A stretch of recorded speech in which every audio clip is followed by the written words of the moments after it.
નમસ્કાર દોસ્તો, તમે જોઈ રહ્યા છો તમારી પોતાની વિશ્વાસની ચેનલ એટલે કે SSR. તો તમારા બધાનું સ્વાગત કરું છું. અત્યારે આપણે આજે જાણવાના છીએ કે કાલ માટે આપણો શું વ્યૂ રહેવાનો છે માર્કેટમાં, કઈ રીતે માર્કેટ રિએક્ટ કરવાનું છે. તો બે ઇમ્પોર્ટન્ટ ખબર છે, જે ન્યૂઝ છે જે આપણે ડિસ્કશન કરવાના છીએ, અને સેન્સેક્સ અને નિફ્ટીની આપણે કાલ માટેની પ્રેડિક્શન ડિસ્કશન કરવાના છીએ. જે મારો વ્યૂ છે, જે હું જાણું છું એ હું તમારી સાથે શેર કરવાનો છું મિત્રો. તો લાઇક અને સબસ્ક્રાઇબ કરી દેજો જો ન કર્યું હોય તો, અને નવા હોય તો સબસ્ક્રાઇબ કરી દેજો મિત્રો.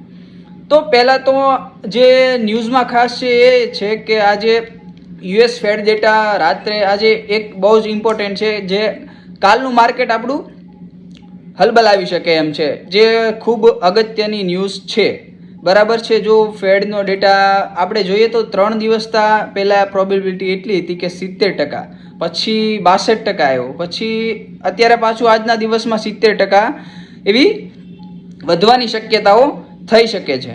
તો અને બીજું ઈરાન અને US વચ્ચેનું જે આ યુદ્ધ ચાલી રહ્યું છે, તો આજે જે 20 લોકો ઈરાને એટેક કર્યો એમાં 20 લોકો મરી ગયા છે. તો એના લીધે બી થોડુંક જે મને જોવા મળે છે કે જે અત્યારે એનો જવાબ નથી આપ્યો. જવાબ આપ્યો છે પણ જે જવાબ આપવો જોઈએ ટ્રમ્પે એવો જવાબ નથી આપ્યો. એનું કારણ શું છે?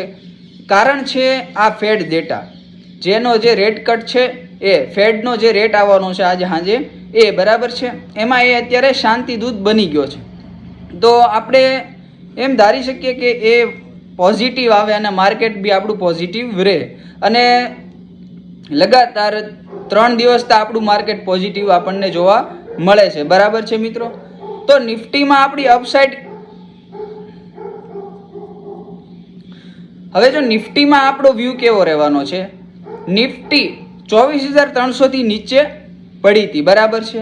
અને જો હવે 24,300 ની ઉપર સસ્ટેન કરી જાય છે નિફ્ટી, ભલે એ ગેપ અપ ખુલે કે નીચેથી ડાઉનથી અપસાઇડ જાય, એ બી કોઈ આપણે મતલબ નથી, પણ 300 ની ઉપર સસ્ટેન કરવી પડે. અને જો ડાઉન સાઇડની તરફ જોવું હોય નિફ્ટીમાં, તો નિફ્ટીમાં ડાઉન સાઇડની તરફ 24,150 રહેવાનો છે મિત્રો નિફ્ટીમાં. જો એની ઉપર હોય ત્યાં સુધી કોઈ પ્રોબ્લેમ નથી, પણ જો 24,150 ની નીચે રહે અને સસ્ટેન કરી જાય તો આપણને ફરીથી ડાઉન સાઇડની તરફ ખચી બહુ મોટી ફોલ જોવા મળશે મિત્રો. અને સેન્સેક્સમાં આપણે અપસાઇડની તરફ છે 77,777. આ નંબર યાદ રાખજો. જો આની ઉપર સસ્ટેન કરે છે સેન્સેક્સ, તો એક બહુ મોટી રેલી આપણને ઉપરની તરફ જોવા મળી શકે એમ છે. અને ડાઉન સાઇડની તરફ જોવું હોય તો 77,500નો સપોર્ટ છે મિત્રો. જો ત્યાંથી નીચે સરકે તો પાછી એક અહીંયા પર આપણે મોટી એક બીરિશ કેન્ડલ જોવા મળશે. અને કાલે સેન્સેક્સની એક્સપાયરી છે, એટલે મિત્રો ધ્યાનથી રમજો. એટલે કહું છું કે ગુજરાતમાં જાજા લોકો આને રમે જ છે. કોઈ પેશન્સ, આ એક તમને એડવાઇસ આપું છું કે આને એક બિઝનેસની તરીકે લેવો જોઈએ. એટલે આ ખાસ ધ્યાન રાખજો. ઓવર ટ્રેડિંગ ન કરતા, જો પહેલાં ટ્રેડમાં તમને પ્રોફિટ મળી જાય તો બુક કરી લેવું. તો આજના માટે આટલું જ છે. અને જો નવા હોય તો સબસ્ક્રાઈબ જરૂર કરી લેજો. હું હજી યુટ્યુબમાં નવો છું, ટ્રેડિંગમાં નવો નથી, યાદ રાખજો. સબસ્ક્રાઈબ કરી લેજો મિત્રો. જો જય હિન્દ અને જય જય ગરવી ગુજરાત.